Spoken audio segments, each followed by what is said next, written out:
Good morning, everybody. Welcome to Going Mad, where we're going to talk about using Munki, AutoPkg, and DeployStudio as a set of tools to prepare machines to distribution to end users. So I intend to explain this session from the ground up to give an explanation why each one of these tools exists and how they can be combined together to make your life better. This presentation is going to acknowledge the existence of many different tools. You don't need to write down all the URLs that I'm going to show you. They're all going to be included in the final slides, which will be available for download from the PSU Mac website. So we're going to talk about why each one of these tools exists, how they help you, how to obtain and install each one of them and do a basic configuration, and how to tie them all together to make an automated process which yields a machine configured with the current software without applying a master image. So, who am I? My name is Steve Yuroff. I go by SWY on Twitter and IRC channel. The W is for William, in case you wondered. And for the last 13 years, I've been the whole IT department for a marketing and advertising agency in Madison, Wisconsin called Heebing. So that means not only am I in the job of deploying Macs, but network management, virtualization, Windows LAMP, anything that might happen at this place, it's my task.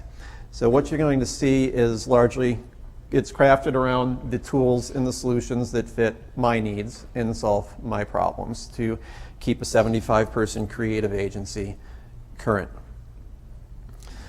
So who do I figure my audience is? I'm figuring that I'm talking to people who are not yet experienced in deploying OS X to end users. Or maybe you are, but you're used to doing it through deploying monolithic images or other tools than the ones that I use. Or perhaps you do the same things and you just want to see how somebody else does these things. So the main ingredients that I work with. One, OS X server. OS X server for two reasons. One, Munki needs a web server. And second, I use the NetInstall services, otherwise formerly known as NetBoot, and potentially the file sharing services on it. Second, Munki. Munki is an open source system to automatically install software on OS X computers. It consists of two parts: files that are on a web server, and second, software that runs on each managed computer, which queries that web server periodically, asking if there's any new software for it to install, and if there is, it does so. Number three is AutoPkg. AutoPkg solves two problems for us. The first, not all software comes from our vendors in a nice package format ready to install. It often needs to be tweaked to fix poorly done installers, version number oddities, presumptions that it's being installed by a GUI user and not working the way it should when it's installed by a login window from an automated system. And second, even if the provided installers are perfect, keeping Munki fed with the latest versions of an application has administrative overhead. We have to know that it came out and go get it and feed it and hand it over to the Munki system. Better than that is to have to use AutoPkg to reduce the process of keeping that repo up to date down to a single command, that we can automate. Recipes are the driving force behind AutoPkg, and each recipe is just that. A series of steps that AutoPkg will take to download installers and adjust them as needed to output a package that can be imported into Munki or do other things with it. There are folks working on Jamf integration, or you can just save the downloads as needed. But they'll be ready to go on your client and fix any of the oddities that might be with them. These recipes come from community contributions. Next ingredient is DeployStudio. And DeployStudio has two main parts: a service running on a server, and the purpose of this service for this session is to provide workflows, a series of steps one can apply to a computer that runs the DeployStudio runtime. And the second part is a NetBoot disk image that you'll see how to build.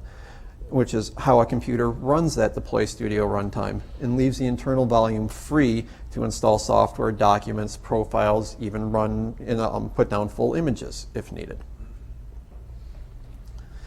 There's also a collection of other tools that we will take a look at that make this all possible. We'll start with the start, getting DeployStudio. It's available from DeployStudio's website at deploystudio.com. And you run this installer on any Mac that you're going to have be your DeployStudio server. For my needs, it's a Mac Mini. It's the same Mac Mini that runs NetBoot services and OS X server and Munki. That works for me. So the link is on the main page, and I'm sure that every one of you is quite more than capable of running a package installer and accepting all the defaults. So once it's installed, we will launch the DeployStudio Assistant as we get a new set of tools, and you see we're in the Utilities folder. So we'll run the Assistant, and it's largely what you would expect a wizard to be.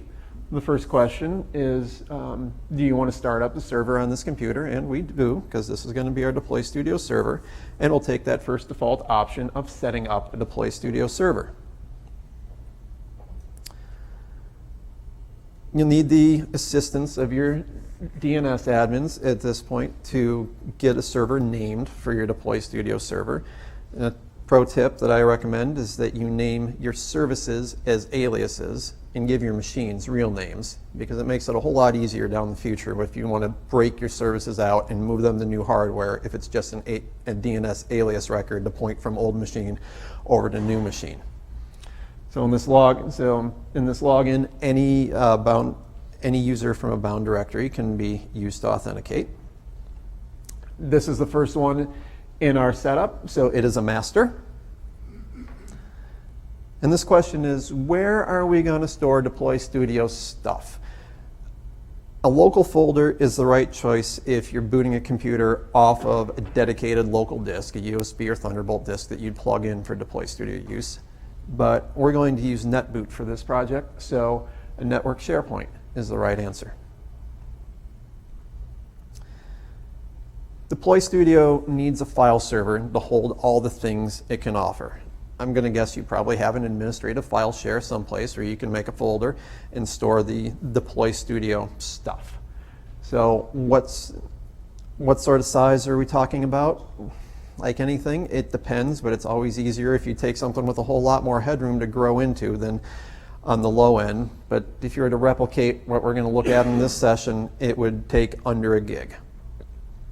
So, and this file server could be the same. In my case, it's the same Mac Mini that does everything for this, but if you have, SAN storage or NAS or whatever, you could put your content there.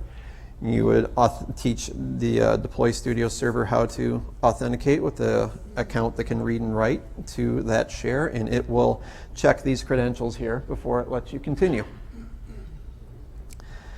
The next 4 windows I'm kind of just going to gloss over for an intro class because they're the more advanced settings of where do we send email alerts, how do we configure SSL, who can run the different tools, and setting multicast options. In this page, DeployStudio will ask how we want to identify machines. You want to stick with the hardware serial number, particularly in a day where our external Ethernet adapters are external. You'll start identifying Ethernet adapters if you say go by the MAC address. You want it to follow machines. And the next 2 clicks through that wizard are pretty self-explanatory, and it brings us back to the assistant page. Now at this point, we have now started up the DeployStudio service and have it configured the way we need it to run.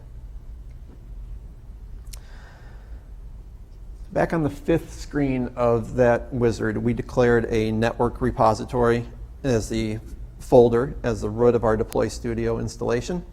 Within that folder, the installer has made these 7 subfolders for us.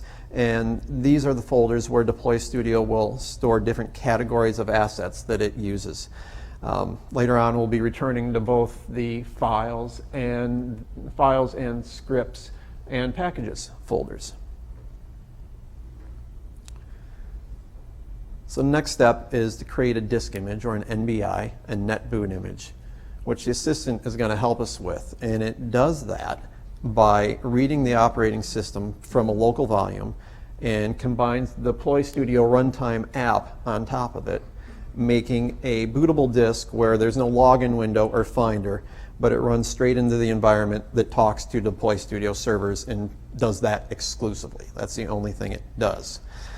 We'll then, after we make it, we'll hand that over to OS X server to provide that as a NetBoot volume. It's relatively important that the source-based system is the most current release of OS that you can get, except I would stay away from doing it on betas.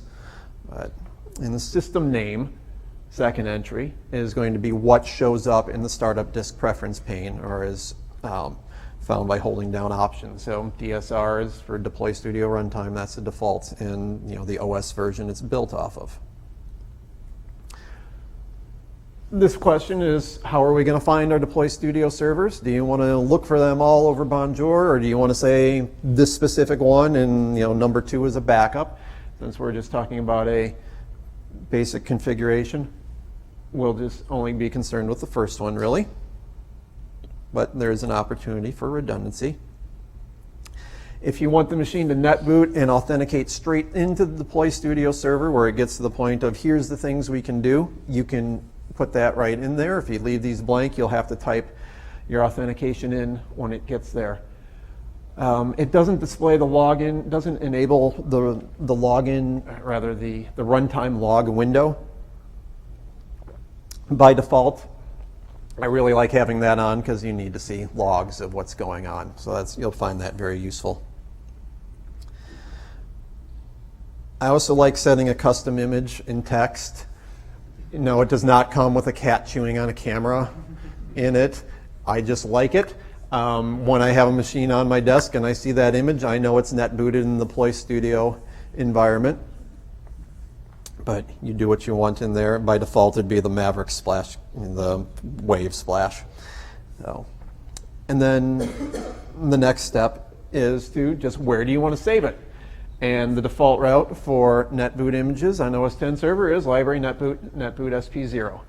If you make it the default, when you boot a machine on the same subnet that can see the NetBoot server and hold down N, that would be the one that would boot to by default. So we've now created we first created a DeployStudio server, and we've made the network disk to boot a new Mac from. So we are ready to move on to other parts before we return back to complete our DeployStudio configuration. Any questions so far? Cool. So on to OS X server. And you probably know by now that this comes from the App Store and just installs an app in the Applications folder. And so we will fire that up. And the first thing to know is that we're going to configure the NetInstall first. On first launch of server, advanced is not expanded, so you won't see NetInstall. You have to expand it to see the NetInstall. Turn the service on at the top, and because we stuck our DSR runtime 10.9.4 in the proper location, it has it to offer up. And that is it. And the second part to do in our OS X server is we're going to use this for our web server. Munki can run on any kind of web server. This is what I use. Because of another tool I use, we're going to enable PHP web applications, and we'll start up. We'll just make a new web server from the add down at the bottom left. And here we just do we give it a useful name, choose a place to hold your Munki content, and which we're going to store in a folder called munki_repo. And you can put that Munki repo any place you like, but again, this is going to start getting more software into it, so a place that has some room to grow is good. My Munki repo for my needs is currently at 26 gigs for some scale, but half of that is one Adobe Creative Cloud install. So, and naturally, munki.domain.com, of course, is not the proper answer, and you'll need the appropriate DNS again set up. So now we've made the base for our Munki repository. There are 4 specific folders that Munki requires for 4 different categories of content. First is catalogs. Catalogs to Munki are a list of software that can be offered for installation. A Munki server typically has at least 2 catalogs, one for holding versions being tested and another one for approved releases. Manifests are the list of what gets installed on each client, selected from the catalogs. If a catalog is a real catalog, a manifest is the order form on the staple page in the middle that says, I want the blue socks and the red shirt and the green shoes or whatever.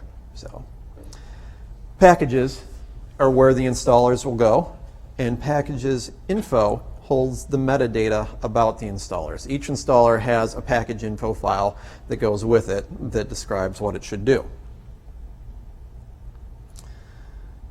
So at this point, we've now configured our 2 OS X server services, NetInstall, and web services, and we've set up a required folder structure for Munki. So we now need to install and configure the tools that manage a Munki repository. Munki tools come from the Google Code website where the project lives, and the tools are to facilitate managing and importing content into a Munki repository, because remember, the server is just the Apache web server.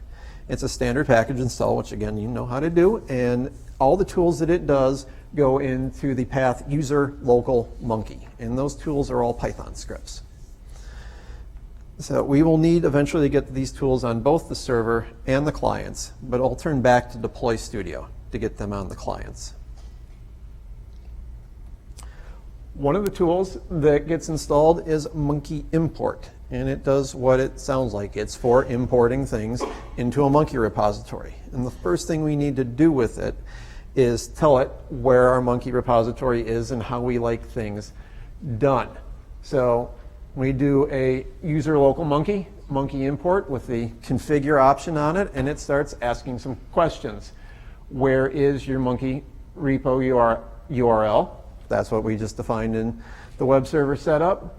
Repo file share URL comes in if you are doing munkiimport on one machine, but the Munki server is a different machine, so that's not what we're doing in this case, so we can just let that be.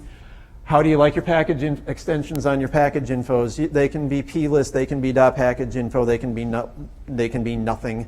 Whatever makes you happiest is right. And what editor do you like for text editor? VI, TextMate, TextWrangler. Again, whatever you like best is the right answer. And then default catalog.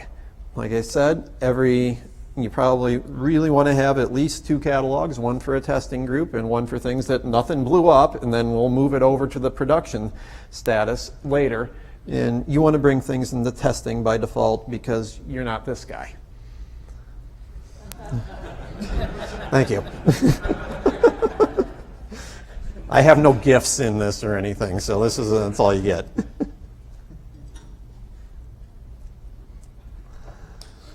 So besides having the Munki tools installed on each one, each client needs to know what Munki server it's supposed to talk to, and it needs to know what manifest that it's supposed to be requesting.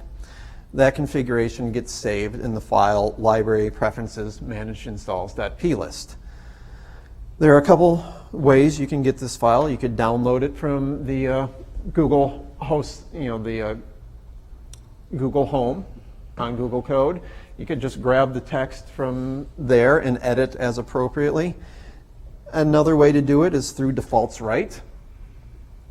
This is what if you look through the Munki page with there's a demo, setting up a basic Munki repository and set up. The official documentation says to use the defaults right. So we'll take a look what that looks like. Defaults right, library, preferences, manage installs, and the first one, software repo URL. And then quote the name of the address to the web server of your Munki server. Second question, client identifier. Client identifier equals manifest. I don't actually know why it's not manifest, but it's client identifier. So what manifest am I going to be reading off of that server? And I also threw in software update server URL in there. And so the third line, if you have an internal Apple SUS software update server or reposado, you can declare it in there. Now you remember that DeployStudio made 7 folders to put things in.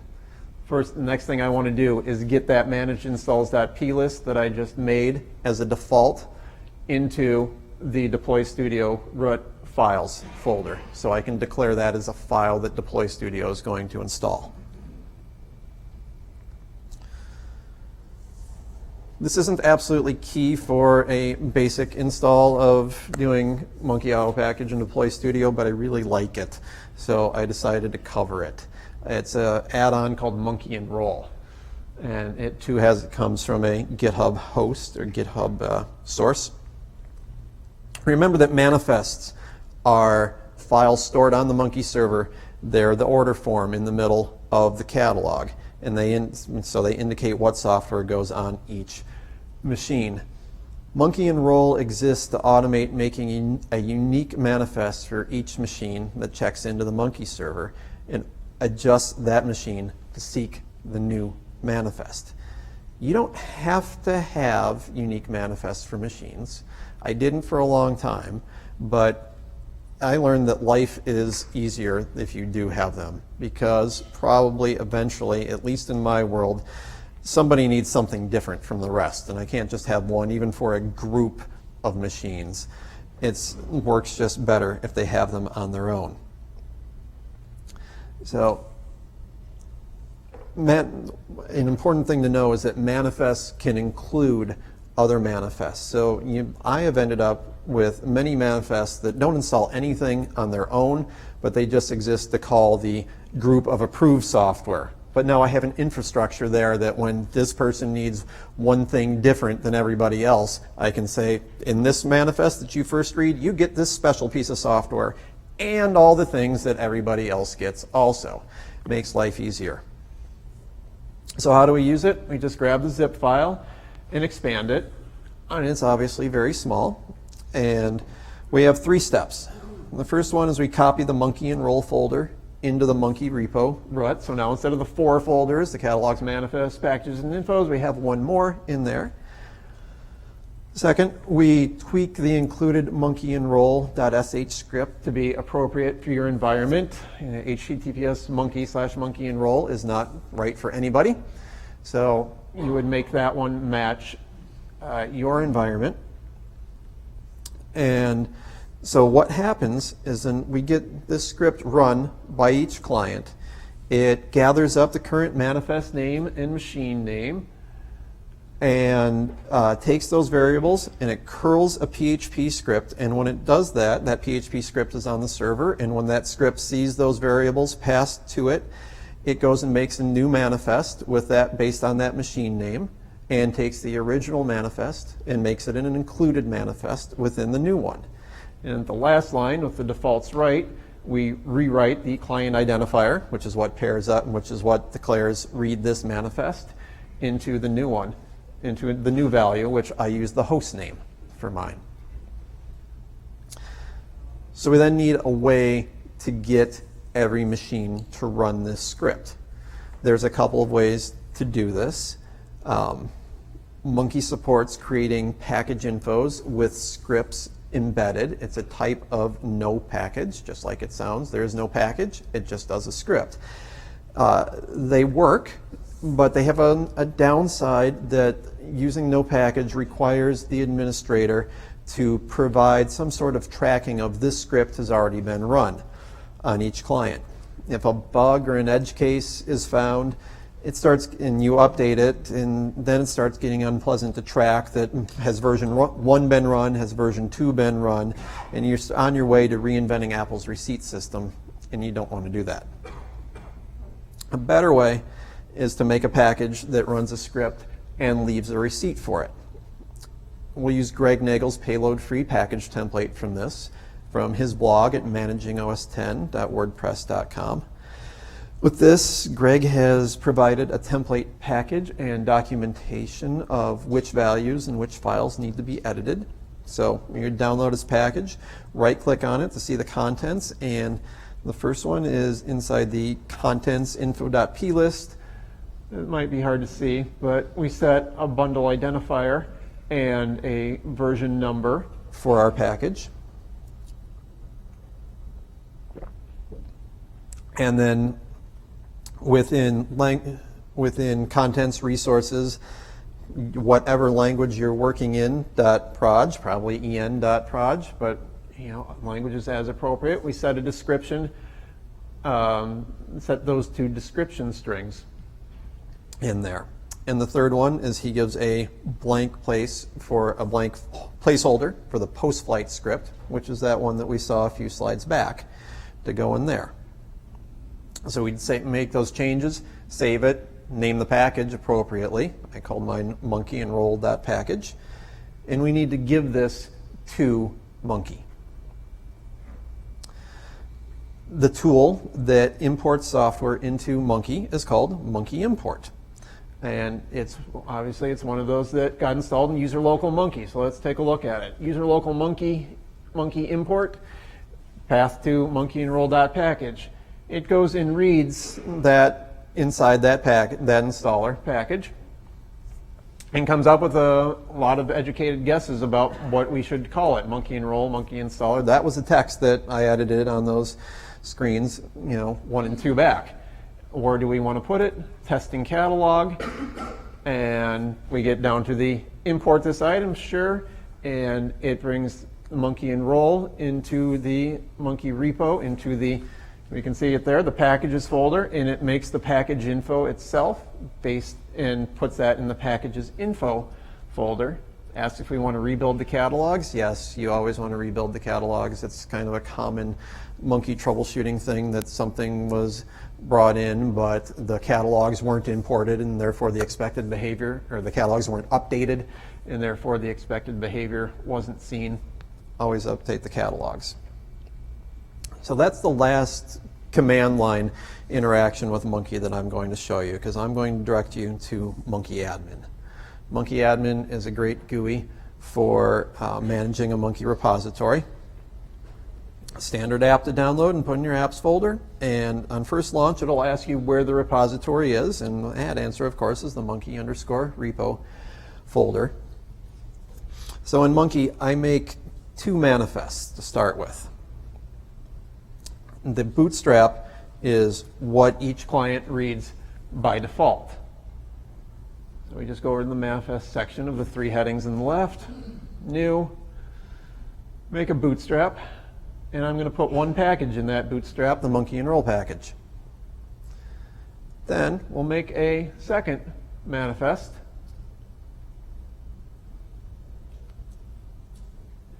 I just ended up on a convention of calling it universal. Approved might have made a better one, but well, this is my universal catalog, or my universal manifest where all my software will go in, and my approved software would go in, and that is an included manifest. So anything that reads the bootstrap will do what's in that manifest first, and then everything that's in that universal manifest. So,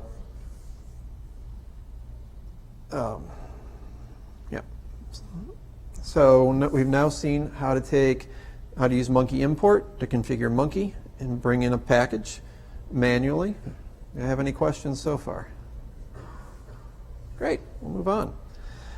So this Munki system now needs more software to install. This is where we bring in AutoPkg. Remember, AutoPkg, the purpose of AutoPkg is to simplify downloading and preparing freely distributed software for installation, making sure you have the most recent version. It can be used as a standalone tool to download and adjust packages as needed, but playing hand in hand with Munki was a design consideration, and it does it very well. So on your server, go and grab the AutoPkg installer from its home at GitHub. And before we go any further, AutoPkg needs Git. And what is Git? Git is a version control system. It allows us to store in this use, to store software from multiple authors in public place and control versions and get everybody's local version up to date. Public Git repos are a key to expanding AutoPkg's vocabulary. If you're worried that you don't speak Git, don't be. You don't have to know anything about Git commands to do this. AutoPkg uses Git on your behalf, but you don't have to be worried about it. So once AutoPkg is installed, we need to configure it. And we'll do that through the terminal. And the first step is to teach it where a Munki repo is. So default's right, com github AutoPkg, Munki repo, wherever it is. So if we just run AutoPkg, we get a list of here's all the different things that AutoPkg knows how to do. And you might go here and say, oh, well, recipes are the key for you doing things. Why don't you list your recipes for me? Well, when you first install AutoPkg, it doesn't know anything. It doesn't have any recipes. So, but it will use Git to Git with an I to go get them. So if we say AutoPkg repo add, and we say just one called recipes is a great starting point that has a whole long list of recipes. And if we list recipes now after doing that repo add, it just gained a much larger vocabulary of things that it knows how to do. So let's have AutoPkg go out and grab some software for us. We can say AutoPkg, and we'll run. I did it with a V for verbose. And grab one that's pretty well behaved and simple, and one that's not so simple, where we can see how AutoPkg does more work for us. Also followed up with a make catalogs.munki. So when those get imported, the catalogs get updated in Munki. So it'll go grab Google Chrome for us, and it doesn't really do all that much work to grab Google Chrome. It's already done because Google Chrome comes in a nice package on a disk image, and there's not much to do besides download it. Adobe Air is one of those that does not play nearly as nicely and will not be happy to install at login window. But with AutoPkg, that's not your problem anymore, that it doesn't install nicely at login window, because somebody has already taken the work of solving that problem, and once AutoPkg brings it in, and you see our last one, it's sending a packaging request. It's making a new package out of it and giving us the package that we wish Adobe had given us. And so once it does its work, you can see that it has imported these things into Munki in the testing catalog. There's our version numbers. And if we flip over to munkiadmin and reload, we see there they are. So at some point, you'll probably start off with that recipes catalog and find out, here's all the, I can bring in all these different things, but maybe you'll get a request someday for something that isn't in there. Instead of going off to their website and downloading the Munki package by hand, or downloading the installer package by hand rather, and Munki importing it, the first thing you might want to do is just go ask AutoPkg, hey, has anybody else had to solve this problem before me, and share the tools to get this done. So let's say perhaps you had to have a video conferencing app called Fuse installed. So you could go AutoPkg search Fuse, and you'll see that, yeah, somebody already did have to solve that problem. And he's at it, and he has shared that recipe out for the next person who might have to cross that bridge. So as this AutoPkg install stands right now, it doesn't know about the repository named SWY recipes, but just like we did before with a repo add,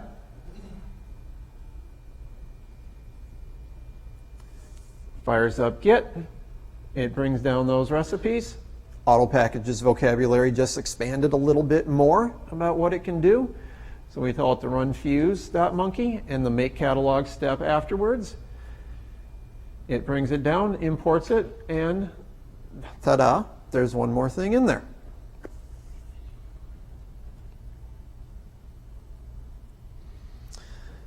So it's pretty awesome that community contributed recipes can help AutoPkg grab software and import it to your Munki repository and ensure that it's kept current. But it's even cooler if that can happen while you're off doing more useful things and then tell you if and only if something has happened. Sean Kaiser has made a handy script and accompanying launch daemon to configure properly. And hi, Sean. That's the guy. Setup is simple.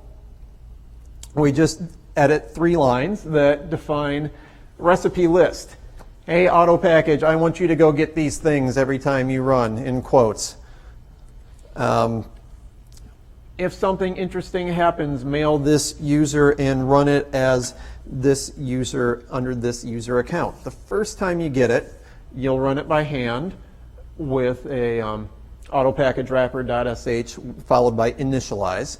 And that's going to set the default conditions for this script. It'll go through, download all these things that in that group, and then run through it a second time to see what the hey, there's nothing new here, nothing has changed condition is, and store that, store that output. And then every time it's scheduled to run, it compares the output that it made to the I didn't find anything condition, and if they're different, it tells you about it. So to get that run, he's also included a launch daemon that mine is configured. So just to make sure everybody knows, launch daemons are OS X's way of do something under these circumstances. And it can be if a file changes. It can be, in this case, it's when the time is. And I run mine at 8, you can see hour is a value integer of 8, and hour is a value of 14. I run mine at 8 a.m. and 2 p.m. That's what I've decided is right for me. I know some folks run it every hour because they want to be that on top of it. This is what, what's right for me. You decide what's right for you.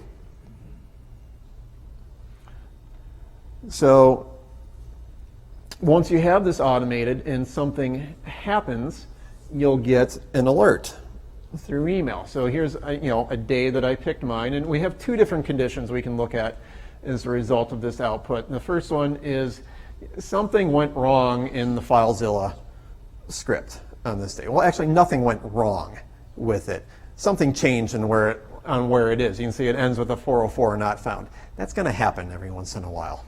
Things move around, things change. It's not where that file that we're looking to download isn't in the same place anymore. And you have 2 options when that happens. You can go, look up who made that recipe and talk to them and say, hey, have you noticed that this changed? And would you be interested in changing it? Or the more advanced way is that since the recipes are up at a GitHub repo, you can fork it down. If you know how to make the changes yourself, fix it and send them a pull request and say, hey, I solved the problem. Would you check it out and take my changes to your script? I had something like this recently where one of my users came to me and said, we got client to install the Fuse app on their end, but it looks different than ours, and sub feature number 3 is working funky. What's going on? And I had to start digging into it, and I realized that the vendor had come out with the new Fuse, but they'd left the installer for the old one, sitting on the old version in the same place. So AutoPkg was dutifully going out there and going, what version do you have? What version do I have? Oh, these are the same? Great, nothing to do here, and move on. And so it was only once I realized that, became aware through other means that, oh, instead of looking at that file, I need to be looking at that file now instead. Went in, changed the recipe, then push those changes up to GitHub, and then anybody that does the AutoPkg repo sync would bring in a fixed version of that recipe that now has learned, don't go look there anymore, it's moved over here, that's what we want. So, and the other thing that happened on this day, this was the day that Office 14.4.2 was updated, so all of my clients in Munki who were reading the testing catalog automatically got Office 14.4.2, and I didn't, or started to offer it to them, to that group of machines, and I didn't have to do anything for it. So once you've had AutoPkg up and running for a while, you'll start getting a very full list of packages in munkiadmin. You'll probably want to purge these because Munki does not start throwing away old versions or anything in your behalf. That's our job to maintain what should be in there. So we've now seen why we care about AutoPkg, how to configure it, install it, and automate it. Take a little break for any questions. I have a question. Okay. I have a server already set up on 10.8. Mm-hmm. I use the server on Mavericks. Would that be a problem when I move to install DeployStudio? No. I had DeployStudio running on 10.8. You could have your DeployStudio there, or if you can certainly run DeployStudio on 10.8. Yep. Okay, one more. You mentioned installing a login window. Okay, sorry. When a machine is booted, the question was, what does installing at login window mean? When a machine is just booted up and waiting for somebody to do something, and there's no GUI user, logged into the machine, that is sitting at login window. Thank you. Yep.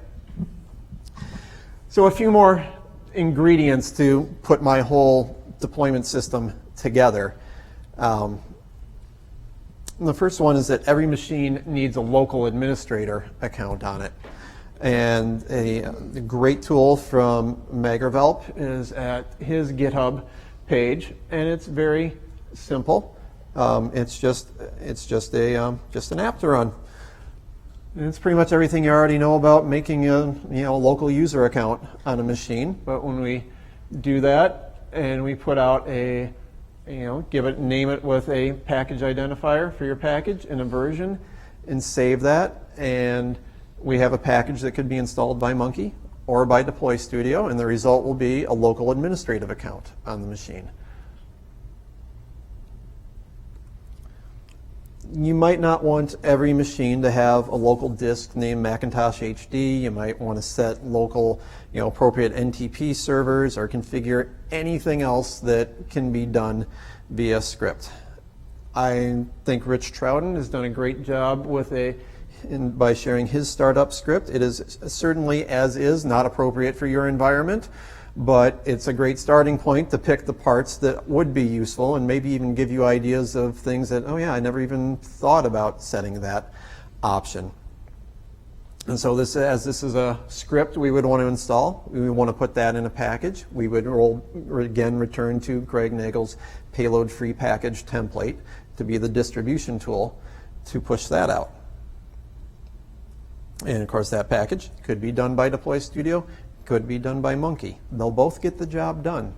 Neat thing about computers, there's multiple ways to be right pretty much all the time. So, profiles are the future for for managing settings in OS X. Profiles can be wrapped up into packages, and that can be done by this tool of Make Profile Package from Tim Sutton. And it's a pretty straightforward Python command of just make profile package, this path, and this profile, a couple options, and your output again is a package. There can be times where you might want to completely wipe a machine to do a default OS install. So to generate that never booted OS, AutoDMG is your tool for that. AutoDMG takes an install OS X app, one we get from the App Store. You feed it into, just drag and drop it to the top for AutoDMG. There, it grabs some updates that it realizes it needs to have, and you can put in the additional software. You can put some more packages up to a point. You can't go, entire Adobe Creative Suite in there, I believe, but you can put some more in there. And the output is a disk image that is appropriate to take a machine and reimage that is completely wiped, never been booted for a machine, which would work the same way as a machine right out of the box. So now that we've organized and configured all these parts, we need to put them into a DeployStudio workflow. This is done by the DeployStudio Assistant, which you can be running on your server or on your local administrative machine remotely connected to the DeployStudio server.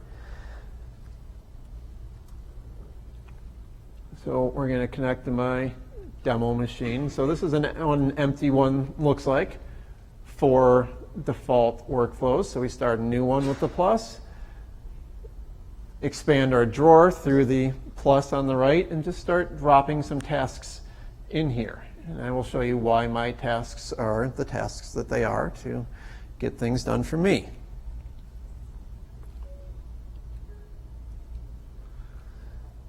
So it starts like that. So here is what my DeployStudio workflow that I start machines out with looks like.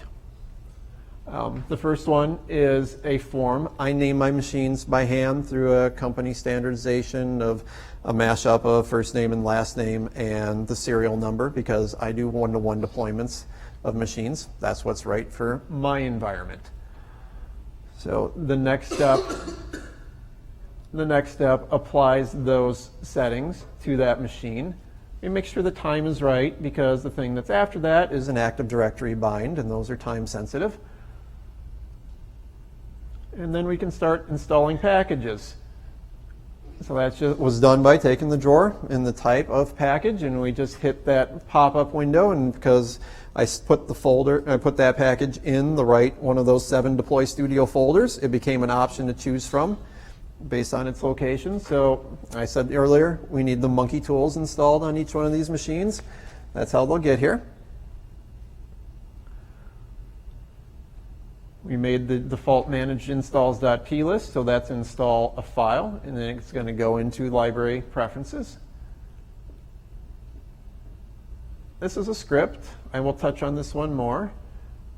There's the I didn't hit pause quickly enough, but there was the administrative install package. Then a couple more packages for I did configuration profiles. And these two do some settings of the desktop and set the dock. And the last one, I have it point to the Reposado server, so the internal Apple software update server. I mentioned that ds-touch-munki.sh. And when Munki is installed on machine, a launch daemon continually asks, does users share .com.googlecode.munki.check-and-install at startup exist? And when the answer is yes, the response to the yes condition is that, okay, it's my job now to go check my Munki server, download any and all software that there is to put on, and keep on doing that until Munki says, yep, you've got everything, and then remove that file. This is the ingredient that makes it happen so that when the machine is booted, it automatically goes instantly flows into Munki, because otherwise Munki would be checking approximately hourly. It's on a randomized time interval to not DDoS your server. So when I put these things all together, it comes out like this. Now this is a virtual machine, but I think we all know that if we just take a machine and boot it up, this is what we would see on it. And of course, this image was made by AutoDMG to make this virtual machine. So we'll reboot it, and you'll see that I have to also reset the startup drive from being network to local. So machine is booting. Now I had it set to NetBoot, so it's booting off the DeployStudio runtime NetBoot image that we made, and we're authenticating to the DeployStudio server. The DeployStudio server offers up its menu of these are the different workflows that have been made. And now we're on the first step where I name the machine.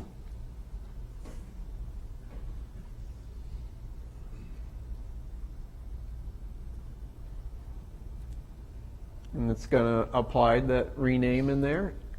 And at this point, I can go home.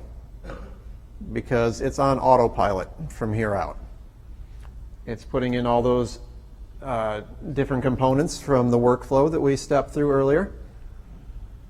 Installing my profiles, installing my desktop, my random desktop script, configuring to look for Apple Software Update.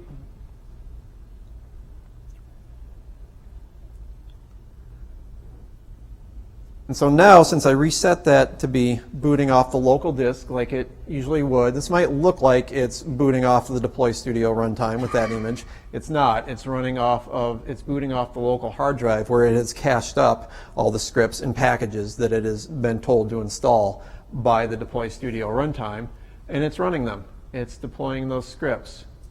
It's running those installers. It did the Active Directory bind a little bit earlier. And it's on the last one where it says, where it does an Apple Software Update, where it goes and grabs it off my local SUS and installs it, because this image was not quite as current as the up to date. So it goes back, checks again, sees did I hit a prerequisite of something new that required another one, and it didn't. So now it goes back, and it's booted to login window, and because of my profile, that's where I have my my text down there, and because of the check and install it startup file, this is Munki running. This is Munki's managed software update, going and getting all the software that I have configured in my approved group. So it runs through all those installers. It makes one more check to make sure there is nothing more that it needed to get. Because I did the Active Directory bind, I can log in as myself.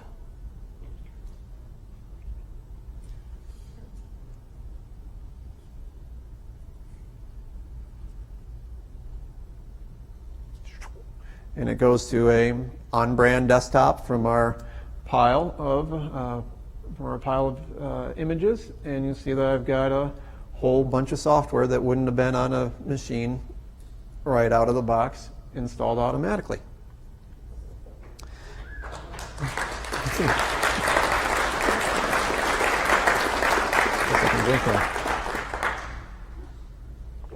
And just one last thing to look at. If we flip back to my one mini server, take a look at munkiadmin manifest. That was the name that I typed in for the machine. So it has its own manifest in Munki now. So if it needs something special from the other ones, I can take that software, and it would just be a matter of adding. I'd get the list of packages there and say, you get this one, and the next time Munki does its run, which as I said is approximately hourly by default, it will find it and do its job. And that is it. Let's bring the mic up before we start taking questions. First of all, thanks for sharing everything that you've got here. This is great. Thank you.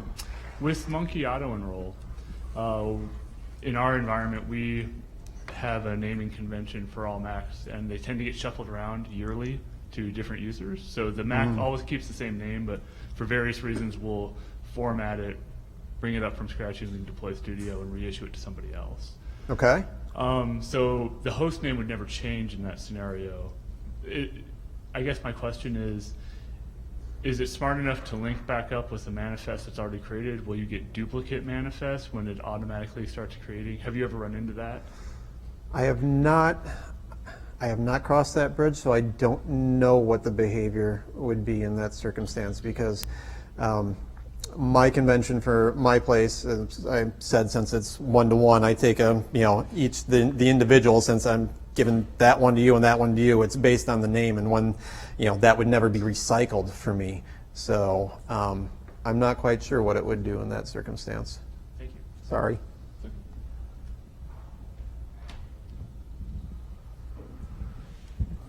This might be more of a comment to the previous gentleman's question, but Great. I don't create by default manifests for each machine. What I rely on the eventually Munki will fall back to a manifest called, I believe it's site default, site underscore default, and that includes one of the master collection of all software like that. That's another way. Yep. But, more than one way to be right again. There was something apropos I was going to say, and I've totally forgotten it at this point, because this is a really long conference and exhausts me. Oh, the serial number. Have you found any pitfalls to relying on the machines? Because another thing that will automatically check for is a manifest named after its serial number. Have you encountered any real pitfalls about relying on that for the manifest name when you want to override a default? I have not come up with any serials. The issue is each Mac has its own hardware serial number embedded in it, unless the machine's been serviced by a lazy tech who doesn't. When you get a new replacement logic port for a machine, one of the steps the tech's supposed to do is serialize the machine, reserialize the machine with the new logic port.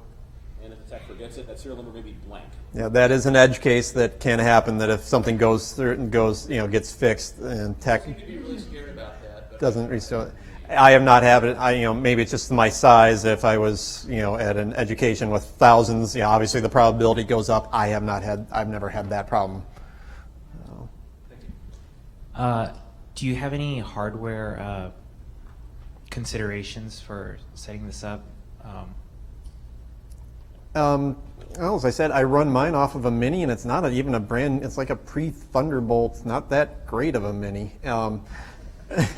And could it be faster? Yes. Does it get the job done? Yes, because my worst month for deployment recently was 6 in a month. So that's my scale. If you're doing trying to do many hundreds, I'd want a bigger machine than that. So. The question is, how much disk storage does this all take? It depends on how big your packages are, the things. But my Munki repo is on like 26 gigs, I think I said, and half of that is because I've got an Adobe Creative Cloud installer in there. It doubled in one day recently. So not that much. My DeployStudio is my DeployStudio is many hundreds, but that's of gigs, but that's because I've captured images of things, and I could easily put my DeployStudio repo on a diet. I don't need all those, to tell you it's 100 gigs, in case your eyes widened up, it shouldn't be 100 gigs, because there's stuff that just, ought to be purged out of it. Yeah, old OSs, or I just grabbed, complete machine images, when I was learning what to do with this thing. So. To address the first question, munki-enroll PHP does check for an existing manifest of the same name, and it won't create duplicates if it finds one.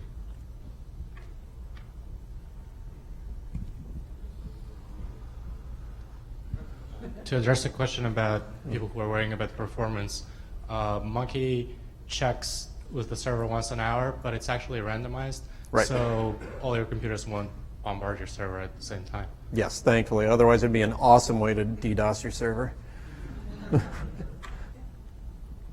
I'll tell them that you got it. Great job, Steve. Thank you. I had a quick question for you. Are you using munkiadmin, munki-report to do any kind of data gathering from your workflow? I am still lightly using munki-report PHP to check in on things, but that's an aspect of reporting and tracking that I should dig into a little deeper, because that's kind of stagnated in my world. I have a question, I guess more for the community. How does Munki hold up with a load of like 1,200 plus Macs?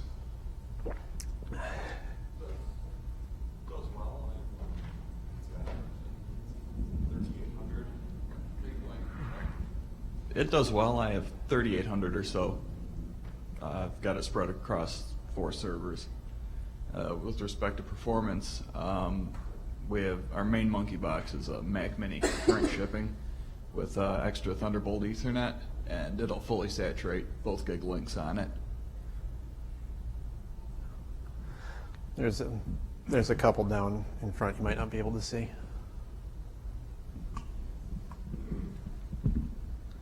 Hi. So Munki's kind of new to me. What's the relationship between manifests and catalogs? Catalogs are the list of here's all the things that might possibly be installed. The manifest lists. The manifest is for each machine and lists from the catalogs options A, B, and D pair up with this machine.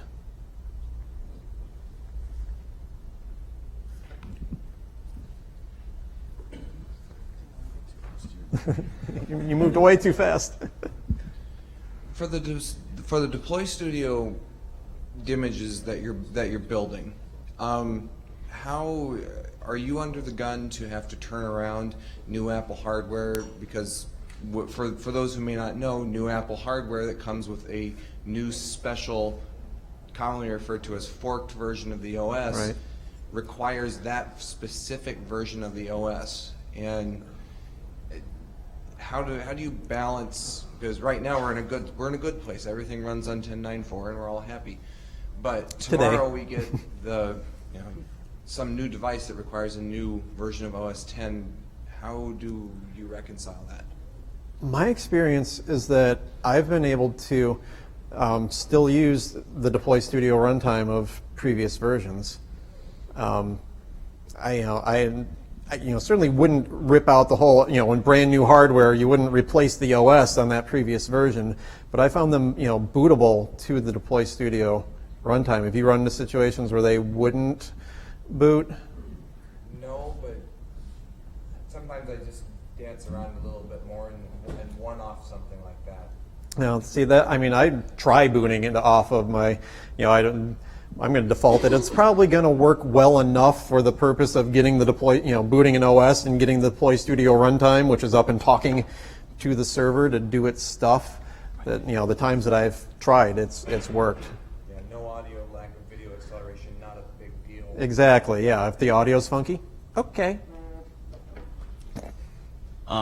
So he reminds me of another question. I noticed that to get your DeployStudio runtime running on your new out-of-box Mac, you're net booting it into the runtime. Mm-hmm. Is it possible to take that out-of-box Mac and run the DeployStudio runtime off of some external media that without having to NetBoot the machine? Say I open it up, it's fresh from Apple, I go through the setup assistant, yada yada yada. You could certainly, back when we set up the DeployStudio runtime, one of the options was, one of the choices was, are we doing an image or are we going off to a local disk? You could write that, or you could write that disk image to a bootable volume and plug that volume in. But do I have to boot off that volume, or can I run the runtime, just plug in a thumb drive that just has the runtime? Yes. Yeah, Yeah, you you can. could. Yeah, I guess I'm going to go to those. I'm going to go to those who say yes because I've never tried that. So We do that because for a while our network infrastructure was not reliably bouncing NetBoot where it should, and so we ended up going to flash drives. Thanks. okay, Brian's done it. It's the last option when you chose NetBoot, the last bullet. Hang on, I got the mic. USB. Yeah, that's what it looked like. Yeah, You don't have the talking stick. Pam has a talking stick.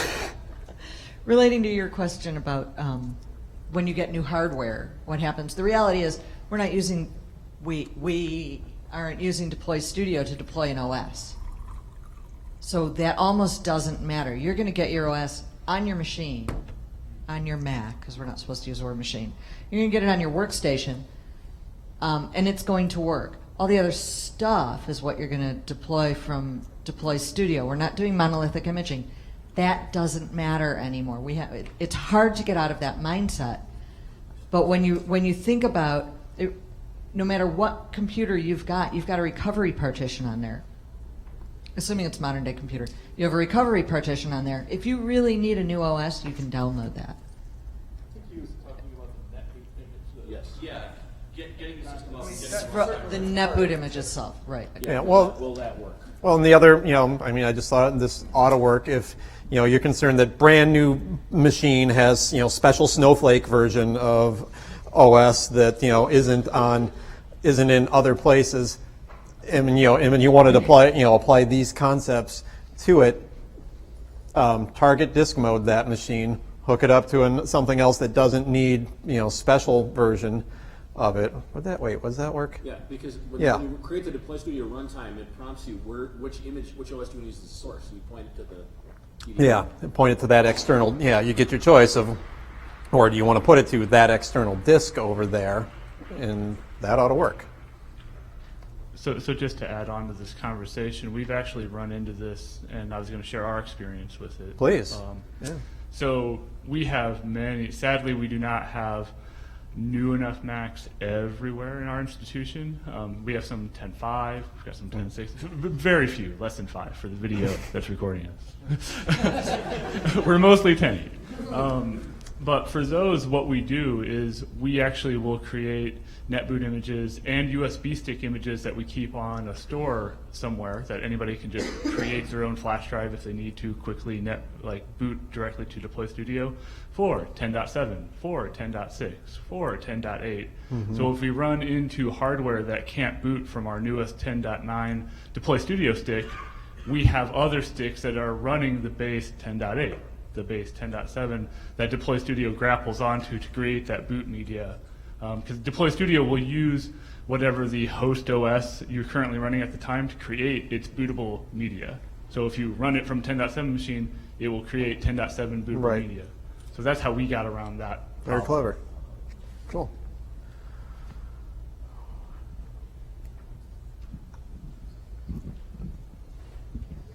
Yeah. Just to add on to that, I run into the same thing where you end up having several different flavors. Like your catalog grows of different NetBoot sets. And if one doesn't work, that's when you create a new one. That's pretty much it for new hardware.